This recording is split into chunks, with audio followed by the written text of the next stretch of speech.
ಓಂ ಶ್ರೀ ಗುರುಭ್ಯೋ ನಮಃ.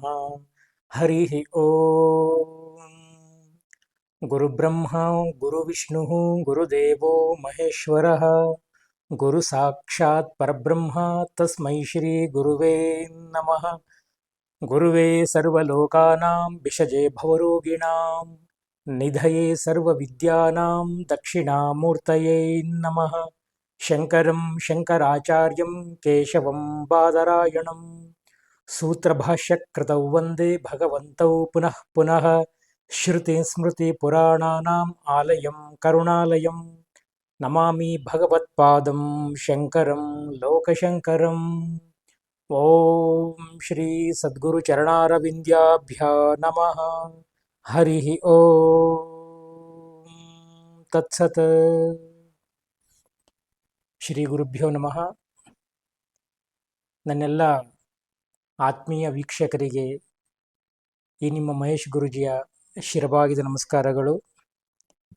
ಪ್ರತಿ ಸಲ ಹೇಳೋ ಹಾಗೆ ಜನ್ಮ ಕೊಟ್ಟಂತಹ ಜನ್ಮದಾತನಿಗೆ, ಅನ್ನ ಕೊಟ್ಟಂತಹ ಅನ್ನದಾತನಿಗೆ, ರಕ್ಷಣೆ ಮಾಡುವಂತಹ ಸೈನಿಕನಿಗೆ ಹಾಗೂ ಸ್ವಚ್ಛತೆ ಮಾಡುವಂತಹ ನನ್ನೆಲ್ಲ ಪೌರ ಕಾರ್ಮಿಕರಿಗೆ ನಿಮಗೆ ಶಿರಬಾಗಿದ ನಮಸ್ಕಾರಗಳು. ಯಾಕೆಂದರೆ ಇವರೆಲ್ಲ ನಮ್ಮ ಪ್ರಾತಸ್ಮರಣೀಯರು. ಇವ್ರನ್ನೆಲ್ಲ ನಾವು ಪ್ರತಿದಿನ ಜ್ಞಾಪಕ ಮಾಡಿಕೊಳ್ಳೇಬೇಕಾಗತ್ತೆ. ಇವತ್ತು ನಿಮ್ಮ ಮುಂದೆ ಒಂದು ಹೊಸ ವಿಚಾರವನ್ನು ತೊಗೊಂಡು ಬಂದಿದ್ದೀನಿ ಸ್ನೇಹಿತರೆ. ಏನು ಅದು ಅಂದರೆ, ನಿಮಗೆಲ್ಲ ಗೊತ್ತಿರೋ ಹಾಗೆ ಭಸ್ಮ, ಈ ಪದ ಕೇಳಿರ್ತೀರ.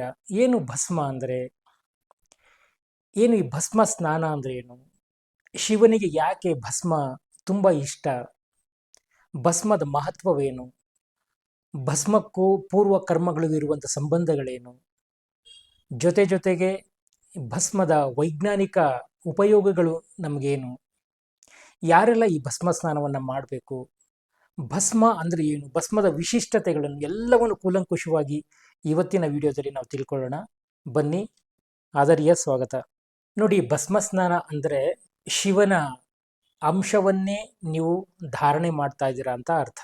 ಭಸ್ಮದ ಬಗ್ಗೆ ಹಿಂದಿನ ಉಲ್ಲೇಖಗಳನ್ನು ನಾವು ನೋಡ್ತಾ ಹೋದಾಗ ಪುರಾಣಗಳಲ್ಲಿಯೂ ಸಹ, ಪುರಾಣ ಯುಗಗಳಲ್ಲಿಯೂ ಸಹ ಈ ಭಸ್ಮದ ಉಲ್ಲೇಖಗಳು ಕಂಡುಬರುತ್ತೆ. ಭಸ್ಮ ಅಂದರೆ ತನ್ನನ್ನು ತಾನು ಜ್ವಲಿಸಿ, ತನ್ನನ್ನು ತಾನು ದಹಿಸಿಕೊಂಡು ಪರಿಪೂರ್ಣವಾದ ಸ್ಫುಟಕಿಟ್ಟ ಚಿನ್ನ ಅಂತಾರಲ್ಲ, ಹಾಗೆ ಸಂಪೂರ್ಣ ದಹಿಸಿ ಬರುವಂಥ ಒಂದು ಅದ್ಭುತವಾದ ಶಕ್ತಿಯೇ ಈ ಭಸ್ಮ. ನೋಡಿ, ಯಾವುದೇ ದೇವರುಗಳನ್ನು ನೀವು ನೋಡಿದ್ರೂ ಶಿವನಷ್ಟು ಭಸ್ಮವನ್ನು ಹಚ್ಕೊಂಡವರು ಯಾರೂ ಇಲ್ಲ. ಪುರಾಣಗಳಲ್ಲಿಯೂ ಸಹ ನೀವು ಯಾವುದೇ ದೇವರುಗಳನ್ನು ನೋಡಿ, ಎಲ್ಲ ದೇವರುಗಳು ಅಲಂಕಾರ ಪ್ರಿಯರು, ಆದರೆ ಶಿವ ಮಾತ್ರ ಭಸ್ಮ ಪ್ರಿಯ ಅಂತ ಕರೀತಾನೆ. ಭಸ್ಮ ಮತ್ತು ಬಿಲ್ವ ಪತ್ರೆ ಅವನಿಗೆ ತುಂಬ ಪ್ರಿಯ. ಸಾಕ್ಷಾತ್ ಶಿವ ಭಸ್ಮವನ್ನು ಧಾರಣೆ ಮಾಡ್ತಾನೆ. ಭಸ್ಮ ಕೇವಲ ಆರೋಗ್ಯಕ್ಕೆ ಮಾತ್ರವಲ್ಲ, ಕರ್ಮದ ದೋಷಗಳೇನಿರುತ್ತೆ ಅಂದರೆ ಪ್ರಾರಬ್ಧ ಕರ್ಮಗಳು, ಪೂರ್ವ ಪ್ರಾರಬ್ಧ ಕರ್ಮಗಳೇನಿರುತ್ತೆ ಎಲ್ಲವನ್ನು ಸಹ ಇದು ಕಡಿಮೆ ಮಾಡ್ತಾ ಬರುತ್ತೆ. ನೋಡಿ, ಪುರಾಣ ಯುಗಗಳಲ್ಲಿಯೂ ಸಹ ಭಸ್ಮವನ್ನು ಶಿವ ಧಾರಣೆ ಮಾಡಿರುವಂಥದ್ದು ನಾವೆಲ್ಲ ನೋಡ್ತೀವಿ. ತ್ರಿಪುಂಡಗಳನ್ನು ಹಚ್ಕೋತೀವಿ. ಅಂದರೆ ತ್ರಿಪುಂಡ ಅಂತ ಹೇಳಿದ್ರೆ ವಿಭೂತಿ, ತ್ರಿಪುಂಡ. ಈ ವಿಭೂತಿಯನ್ನು ಧಾರಣೆ ಮಾಡೋದ್ರಿಂದ, ಜೊತೆಗೆ ಭಸ್ಮವನ್ನು ಮೈತುಂಬ ನೀವು ಧಾರಣೆ ಮಾಡೋದ್ರಿಂದ ಆಂತರಿಕ ಶಕ್ತಿ ಜಾಗೃತಗೊಳ್ಳುತ್ತೆ. ಜೊತೆಗೆ ವೈಜ್ಞಾನಿಕವಾಗಿಯೂ ಸಹ ಚರ್ಮದ ವ್ಯಾಧಿಗಳು ನಿಮ್ಮನ್ನು ಬಿಟ್ಟು ದೂರ ಹೋಗುತ್ತೆ. ಇದರ ಜೊತೆಗೆ ಮನಸ್ಸನ್ನು ಹೇಗೆ ಕ್ಲೆನ್ಸಿಂಗ್ ಮಾಡ್ಕೋಬೇಕು, ಮನಸ್ಸನ್ನು ಹೇಗೆ ನೀವು ಸ್ವಚ್ಛತೆ ಮಾಡ್ಕೋಬೇಕು, ಹಾಗೆ ದೇಹವನ್ನು ಹೇಗೆ ಸ್ವಚ್ಛತೆ ಮಾಡ್ಕೋಬೇಕು, ಇವಕ್ಕೆ ಎರಡಕ್ಕೂ ಮೂಲ ಈ ಭಸ್ಮ. ದೇಹದ ಪಾವಿತ್ರ್ಯತೆ, ಮನಸ್ಸಿನ ಪಾವಿತ್ರ್ಯತೆ ಹಾಗೂ ಕರ್ಮದ ಪಾವಿತ್ರ್ಯತೆಯನ್ನು ಸಂಪೂರ್ಣ ತೊಳೆದು ಹಾಕುತ್ತೆ ಈ ಭಸ್ಮ. ನೋಡಿ, ಕರ್ಮಗಳು ಅಂದರೆ ಪೂರ್ವ ಪ್ರಾರಬ್ಧ ಕರ್ಮಗಳು ನಾವು ತಗೊಂಡೇ ಹುಡ್ತೇವೆ. ಪ್ರತಿಯೊಬ್ಬ ಮನುಷ್ಯ ಹುಟ್ಟಿದಾಗಿನಿಂದ ಈ ಕರ್ಮ ನರಳಾಟಗಳಲ್ಲಿ ಓಡಾಡ್ತಾ ಇರ್ತಾನೆ. ಹಾಗಾಗಿ ಈ ಕರ್ಮಗಳನ್ನು ತೊಳ್ಕೊಳ್ಳಿಕ್ಕೆ, ಪೂರ್ವ ಪ್ರಾರಬ್ಧ ಕರ್ಮಗಳನ್ನ ಅಲ್ಲಿಯೇ ನಿಲ್ಲಿಸಲಿಕ್ಕೆ ಇರುವಂಥದ್ದು ಏಕೈಕ ವಸ್ತು, ಅದು ಭಸ್ಮ. ಈ ಭಸ್ಮದಲ್ಲಿ ಬೇಕಾದಷ್ಟು ಭಸ್ಮಗಳಿದೆ. ಒಂದು ಸಾಮಾನ್ಯ ಭಸ್ಮ, ಚಿತಾಭಸ್ಮ ಮತ್ತು ವಜ್ರಭಸ್ಮ ಅಂತ ಇದೆ. ಈ ಚಿತಾಭಸ್ಮ ಮತ್ತು ವಜ್ರಭಸ್ಮ ಮತ್ತೆ ಸಾಧಾರಣ ಮಾಮೂಲಿ ಭಸ್ಮಗಳೇನಿದೆ ಇವೆಲ್ಲವನ್ನು ಸಹ ನಾವು ಧಾರಣೆ ಮಾಡ್ಬೋದು. ಆದರೆ ದೇಹಕ್ಕೆ ನಮಗೆ ಸಾಮಾನ್ಯ ಭಸ್ಮ ಏನಿದೆ ಸದ್ಯಕ್ಕೆ ಅಷ್ಟು ಸಾಕಾಗುತ್ತೆ. ಸಾಧಕ ಸಾಧನೆಯನ್ನ ಮಾಡ್ತಾ ಮಾಡ್ತಾ ಈ ಈ ಮುಂದಿನ ಹಂತದ ಚಿತಾಭಸ್ಮ ಆಗಿರ್ಬೋದು ಅಥವಾ ವಜ್ರಭಸ್ಮ ಆಗಿರ್ಬೋದು ಇವೆಲ್ಲವೂ ಸಹ ನಮಗೆ ಕೆಲಸಕ್ಕೆ ಬರುತ್ತೆ. ಈ ಭಸ್ಮವನ್ನ ನಾವು ಧಾರಣೆ ಮಾಡೋದ್ರಿಂದ ಅಂದ್ರೆ ಭಸ್ಮವನ್ನ ಮೈ ತುಂಬ ಹಚ್ಕೊಳ್ಳೋದ್ರಿಂದ ನಮ್ಮ ಕರ್ಮ ಕ್ಲೇಶಗಳು ಸರ್ವವೂ ಸಹ ನಾಶ ಆಗಿ ಮನುಷ್ಯ ಅಲ್ಲಿಂದ ಒಬ್ಬ ಹೊಸ ಮನುಷ್ಯ ಆಗ್ತಾನೆ. ಏನಪ್ಪ ಹೊಸ ಮನುಷ್ಯ ಆಗ್ತಾನೆ ಅಂದ್ರೆ ಹೊಸದಾಗೆಲ್ಲ ಚೇಂಜಸ್ ಅಲ್ಲೇನು ಆಗೋದಿಲ್ಲ. ಆದರೆ ಪೂರ್ವದಲ್ಲಿ ಏನು ಕರ್ಮಗಳನ್ನ ನೀವು ತಗೊಂಬಂದಿರ್ತೀರ, ಪೂರ್ವ ಪ್ರಾರಬ್ಧ ಕರ್ಮಗಳನ್ನ ಈ ಅನುಜನ್ಮಕ್ಕೆ ನಮ್ಮ ಈ ಬದುಕಿರುವಂಥ ಜನ್ಮಕ್ಕೆ ಏನು ತಗೊಂಬಂದಿರ್ತೀರ ಎಲ್ಲ ಕರ್ಮಗಳು ಸಹ ಇಲ್ಲಿಯೇ ನಶಿಸಿ ಹೋಗುತ್ತೆ. ಕರ್ಮಕ್ಕೆ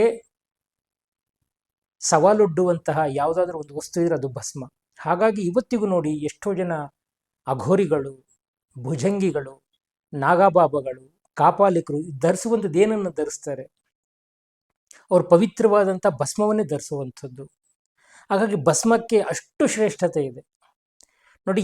ಜಗತ್ತಿನಲ್ಲಿ ನೀವು ಯಾವುದನ್ನು ಬೇಕಾದ್ರೂ ನೀವು ಮಾಲಿನ್ಯ ಮಾಡ್ಬೋದು, ಅಂದರೆ ಪಲ್ಯೂಟ್ನ ಮಾಡ್ಬೋದು. ನೀರನ್ನು ನೀವು ಮಲಿನ ಮಾಡ್ಬೋದು, ಯಾವುದು ಗಾಳಿಯನ್ನು ಮಲಿನ ಮಾಡ್ಬೋದು, ಆಕಾಶವನ್ನು ಮಲಿನ ಮಾಡ್ಬೋದು, ಭೂಮಿಯನ್ನು ಮಲಿನ ಮಾಡ್ಬೋದು. ಆದರೆ ಅಗ್ನಿಯನ್ನು ನೀವು ಮಲಿನ ಮಾಡ್ಲಿಕ್ಕೆ ಸಾಧ್ಯವೇ ಇಲ್ಲ. ಅಗ್ನಿ ತನ್ನನ್ನು ತಾನು ಸುಟ್ಟುಕೊಂಡು ತನ್ನನ್ನು ತಾನು ಜ್ವಲಿಸಿ ಸಂಪೂರ್ಣವಾಗಿ ಶುದ್ಧವಾಗುತ್ತೆ. ಹಾಗಾಗಿ ನೋಡಿ, ಯಾವುದೇ ದೇವರುಗಳಿಗೆ ನಾವು ಆರತಿಯನ್ನ ನೀರಿನಿಂದ ಬೆಳಗೋದಿಲ್ಲ, ಅಗ್ನಿಯಿಂದನೇ ಬೆಳಿತೀವಿ. ಕರ್ಪೂರ ನೀರಾಜನಲ್ಲಿ ಮಾಡಬೇಕಾದ್ರೆ ಅಗ್ನಿಯಿಂದನೇ ನಾವು ಭಗವಂತನನ್ನ ಆರತಿ ಮಾಡ್ತೀವಿ, ಭಗವಂತನಿಗೆ ಆರತಿಯನ್ನ ಮಾಡ್ತೇವೆ. ಹಾಗಾಗಿ ಅಗ್ನಿ ಅನ್ನುವಂಥದ್ದು ತುಂಬಾನೇ ಶ್ರೇಷ್ಠ. ಹಾಗಾಗಿ ಎಲ್ಲವನ್ನು ದಹಿಸಿ ಎಲ್ಲವನ್ನು ಶುದ್ಧ ಮಾಡುವಂಥ ಏಕೈಕ ವಸ್ತು ಅಗ್ನಿ. ಈ ಅಗ್ನಿಯಿಂದ ಜ್ವಲಿಸಿ ಬರುವಂಥದ್ದೇ ಭಸ್ಮ. ಹಾಗಾಗಿ ಅಷ್ಟು ಪವಿತ್ರತೆ ಉಳ್ಳ ಭಸ್ಮವನ್ನ ನಾವು ಪ್ರತಿನಿತ್ಯ ಧಾರಣೆ ಮಾಡೋದ್ರಿಂದ ನಮ್ಮಲ್ಲಿರುವ ಕರ್ಮದೋಷಗಳು, ವ್ಯಾಧಿಗಳು ಸರ್ವವೂ ಸಹ ಈ ಭಸ್ಮದಲ್ಲಿ ಪರಿಪೂರ್ಣ ಕ್ಲಿಯರ್ ಆಗುತ್ತೆ. ಇದು ಒಂದು. ಹಾಗಾದ್ರೆ ಈ ಭಸ್ಮವನ್ನು ನಾವು ಹೇಗೆ ಹಚ್ಕೋಬೇಕು, ಯಾವಾಗ ಹಚ್ಕೋಬೇಕು, ಇದಕ್ಕೇನಾದ್ರು ಸರಿಯಾದ ಮಾರ್ಗದರ್ಶನ ಬೇಕಂದ್ರೆ ಖಂಡಿತವಾಗಿಯೂ ಈ ಭಸ್ಮ ಸ್ನಾನವನ್ನ ನೀವು ಧಾರಣೆ ಮಾಡಲಿಕ್ಕೆ ಒಬ್ಬ ಗುರುವಿನ ಸಾಂಗತ್ಯಕ್ಕೆ ಬಂದು ಗುರುವಿನ ಆಣತಿಯಂತೆ ಮಾರ್ಗದರ್ಶನದಂತೆ ಭಸ್ಮವನ್ನು ತೆಗೆದುಕೊಂಡು ಗುರು ಒಂದು ಮಂತ್ರ ದೀಕ್ಷೆಯನ್ನು ಕೊಡ್ತಾರೆ. ಆ ಮಂತ್ರವನ್ನ ಗುರು ಮಂತ್ರವನ್ನ ಪ್ರಾರ್ಥನೆ ಮಾಡುತ್ತಾ ಆ ಭಸ್ಮ ಸ್ನಾನವನ್ನು ಆ ಭಸ್ಮವನ್ನು ನೀವು ಧಾರಣೆ ಮಾಡಬಹುದು. ಎಲ್ಲಿ ಮಾಡಬೇಕು, ಹೇಗೆ ಮಾಡಬೇಕು ಅಂದರೆ ಯಾವುದೇ ಸಮುದ್ರ ತೀರಗಳು ಅಥವಾ ನದಿ ತಟಗಳು, ಇಲ್ಲಿ ನೀವು ಸಮುದ್ರ ಸ್ನಾನವನ್ನು ಮಾಡಬೇಕಾಗತ್ತೆ. ಎಷ್ಟು ವರ್ಷದವರು ಇದನ್ನೆಲ್ಲ ಮಾಡಬೇಕು ಅಂದರೆ ಹುಟ್ಟಿದ ಮಗುವಿನಿಂದ ಹಿಡಿದು ವೃದ್ಧರವರೆಗೂ ಈ ಭಸ್ಮ ಸ್ನಾನವನ್ನು ಯಾರು ಬೇಕಾದ್ರೂ ಸಹ ಮಾಡ್ಬೋದು. ಆದರೆ ಭಸ್ಮ ಸ್ನಾನ ಹಚ್ಕೊಳ್ಬೇಕಾದ್ರೆ ಕೆಲವು ಸಂಕಲ್ಪಗಳನ್ನು ನಿಮಗೆ ಮಾಡಿಸಲಾಗುತ್ತೆ. ಅದು ಗುರುವೇ ನಿಂತ್ಕೊಂಡು ನಿಮಗೆ ಆ ಒಂದು ಮಂತ್ರಗಳನ್ನು ಹೇಳ್ಕೊಡ್ತಾರೆ. ದೀಕ್ಷೆಯನ್ನು ಕೊಡಬೇಕಾದ್ರೆ ಕೆಲವು ಮಾಹಿತಿಗಳನ್ನು ನಿಮಗೆಲ್ಲ ಕೊಡ್ತಾರೆ. ಅದ್ರ ಪ್ರಕಾರವಾಗಿ ಆ ಭಸ್ಮದ ಅನುಷ್ಠಾನವನ್ನು ನೀವು ಮಾಡ್ಕೋಬೇಕಾಗುತ್ತೆ. ಇದೇ ರೀತಿಯಾಗಿ ನಮ್ಮ ಹಿಮಾಲಯದಲ್ಲಿ, ಋಷಿಕೇಶ, ಬೇರೆ ಬೇರೆ ಉತ್ತರ ಭಾರತದ ಕೆಲವು ಪ್ರದೇಶಗಳಲ್ಲಿ ನಾಗಬಾಬಗಳು, ಕಾಪಾಲಿಕರು, ಭುಜಂಗಿಗಳು, ಅಘೋರಿಗಳು ಎಲ್ಲರೂ ಸಹ ಇದನ್ನೇ ಅವರ ಗುರುವಿನ ಆಣತಿಯಂತೆ ಗುರುವಿನ ಮಾರ್ಗದರ್ಶನದಂತೆ ಈ ಒಂದು ಭಸ್ಮವನ್ನು ಧಾರಣೆ ಮಾಡ್ತಾರೆ. ಎಷ್ಟೆಲ್ಲ ಬೆನಿಫಿಟ್ಸ್ ಇದರಲ್ಲಿ ನಿಮಗೆ ಸಿಗುತ್ತಾ ಹೋಗ್ತೆ ಅಂದರೆ ನಮ್ಗೆ ಅನ್ಕೊಂಡೇ ಇರೋದಿಲ್ಲ. ಆ ಭಸ್ಮ ಸ್ನಾನ ಮಾಡಿದ ತಕ್ಷಣ ನಮ್ಗೆ ಏನೋ ಒಂದು ಮನೋಲ್ಲಾಸ ಆಗುತ್ತೆ. ದೇಹದ ನೋವುಗಳು ಕಡಿಮೆ ಆಗುತ್ತೆ, ಮನಸ್ಸಿನ ನೋವುಗಳು ಕಡಿಮೆ ಆಗುತ್ತೆ, ಮನಸ್ಸಿನ ಚಿಂತನೆ ಕಡಿಮೆ ಆಗುತ್ತೆ. ಚಿಂತೆ ಕಡಿಮೆ ಆಗುತ್ತೆ, ನಿಮಗೆ ಮನಸ್ಸು ಪ್ರಫುಲ್ಲವಾಗುತ್ತೆ. ಇಷ್ಟೆಲ್ಲ ಆಗೋದ್ರ ಜೊತೆಗೆ ನಾವು ಕರ್ಮ ಅಂದರೆ ಪೂರ್ವ ಪ್ರಾರಬ್ಧ ಕರ್ಮಗಳನ್ನ ಏನು ನಾವು ತಗೊಂಬಂದಿರ್ತೀವಿ ಈಗಿನ ಜನ್ಮಕ್ಕೆ, ಆ ಕರ್ಮ ವ್ಯಾಧಿಗಳು ಸಹ ಅಲ್ಲಿಗೆ ಸ್ಟಾಪ್ ಆಗುತ್ತೆ, ಅಲ್ಲಿಗೆ ನಿಂತು ಹೋಗುತ್ತೆ. ಹೀಗೆ ನಾವು ಆ ಕರ್ಮವನ್ನ ಕ್ಯಾರಿ ಮಾಡೋದು ಬಿಟ್ಟು ಸದಾಕಾಲ ಈ ಭಸ್ಮವನ್ನ ಧಾರಣೆ ಮಾಡೋದ್ರಿಂದ, ಅಂದರೆ ತಿಂಗಳಿಗೆ ಒಂದು ಸಲ ಅಥವಾ 6 ತಿಂಗಳಿಗೆ ಒಂದು ಸಲ ಅಥವಾ ವರ್ಷಕ್ಕೆ ಒಂದು ಸಲ ಈ ಭಸ್ಮವನ್ನ ಧಾರಣೆ ಮಾಡ್ತಾ ಇರೋದ್ರಿಂದ ದೇಹದ ರೋಗಗಳು, ಮನಸ್ಸಿನ ರೋಗಗಳು, ಸರ್ವ ರೋಗಗಳು ಸಹ ನಿವಾರಣೆ ಆಗುತ್ತೆ. ಹಾಗೆ ಈ ಭಸ್ಮ ಎಲ್ಲಿ ಸಿಗುತ್ತೆ, ಯಾರು ಕೊಡ್ತಾರೆ, ಯಾರು ದೀಕ್ಷೆಯನ್ನು ಕೊಡ್ತಾರೆ, ಎಲ್ಲಿ ಸಂಪರ್ಕ ಮಾಡಬೇಕು, ಹೇಗೆ ಸಂಪರ್ಕ ಮಾಡಬೇಕು ಎಲ್ಲವನ್ನು ಸಹ ನೀವು ನಂಬರ್ ಕೊಟ್ಟಿರುವಂಥ ಸಂಖ್ಯೆಗೆ ಕರೆ ಮಾಡಿದ್ರೆ ಖಂಡಿತವಾಗೂ ನಮ್ಮ ಗುರುಕುಲದಲ್ಲಿ ಗುರುವಿನ ಅನುಮತಿಯೊಂದಿಗೆ ನಿಮಗೆ ಮಂತ್ರದೀಕ್ಷೆನ ಕೊಡಲಾಗುತ್ತೆ, ಭಸ್ಮವನ್ನು ಕೊಡಲಾಗುತ್ತೆ, ಭಸ್ಮದ ವಿಶೇಷತೆಯನ್ನು ತಿಳಿಸಲಾಗುತ್ತೆ. ಹಾಗಾಗಿ ಭಸ್ಮಕ್ಕೆ ಅಷ್ಟೊಂದು ಶಕ್ತಿ ಇದೆ, ಅದನ್ನು ಪಡ್ಕೊಳ್ಳಿ. ನಮ್ಮ ಗುರುಕುಲದಲ್ಲಿ ಸದಾಕಾಲ ಭಸ್ಮ ಸ್ನಾನ ಮಾಡಿಸ್ತೇವೆ ನಾವು.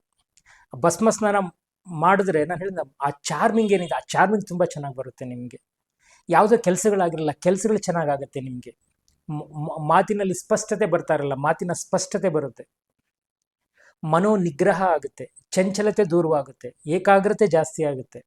ಇದೆಲ್ಲ ಪ್ರಯೋಜನ ಇದೆಯಾ ಗುರುಗಳ ಇದೆಯಾ ಅಂದರೆ ಖಂಡಿತವಾಗೂ ಇದರಲ್ಲಿದೆ. ಒಂದು ಸಲ ಭಸ್ಮ ಸ್ನಾನ ನೀವು ಮಾಡಿ ನೋಡಿ, ಭಸ್ಮಕ್ಕೆ ಅಷ್ಟು ಶ್ರೇಷ್ಠತೆ ಇದೆ.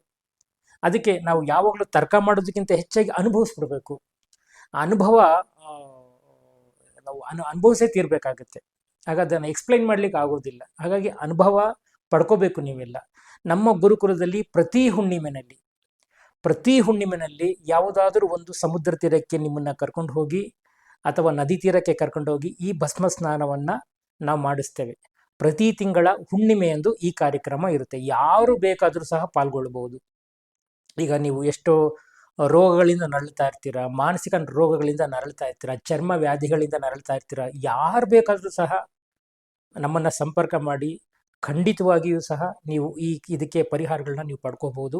ಭಸ್ಮ ಸ್ನಾನಕ್ಕೆ ಅಷ್ಟು ಮಹತ್ವವಿದೆ. ಶಿವನೇ ಭಸ್ಮವನ್ನ ಸ್ನಾನ ಮಾಡ್ತಾನೆ ಅಂದರೆ, ಭಸ್ಮ ಧಾರಣೆನ ಮಾಡ್ತಾನೆ ಅಂದರೆ, ನಾವು ಹುಲುಮಾನವರು ಭಸ್ಮದ ಶ್ರೇಷ್ಠತೆಯನ್ನು ಅನುಭವಿಸೋಣ. ನಾವು ಪವಿತ್ರರಾಗೋಣ, ಶಿವನಲ್ಲಿ ಶಿವರಾಗೋಣ ಅಲ್ವಾ? ಹಾಗಾಗಿ ಈ ಭಸ್ಮವನ್ನ ಪ್ರತಿಯೊಬ್ಬರು ಧಾರಣೆ ಮಾಡಿ ಸಮಾಜದಲ್ಲಿ ಉತ್ತಮ ವ್ಯಕ್ತಿಗಳಾಗಬೇಕು, ಸದೃಢ ಸಮಾಜವನ್ನು ನಿರ್ಮಾಣ ಮಾಡಬೇಕು ಅನ್ನೋದು ನನ್ನ ಒಂದು ಕಳಕಳಿಯ ಪ್ರಾರ್ಥನೆ. ಹಾಗಾಗಿಲ್ಲ ನಾವೆಲ್ಲರೂ ಕೈ ಜೋಡಿಸೋಣ, ಸ್ವಸ್ಥ ಸಮಾಜವನ್ನು ನಿರ್ಮಾಣ ಮಾಡೋಣ.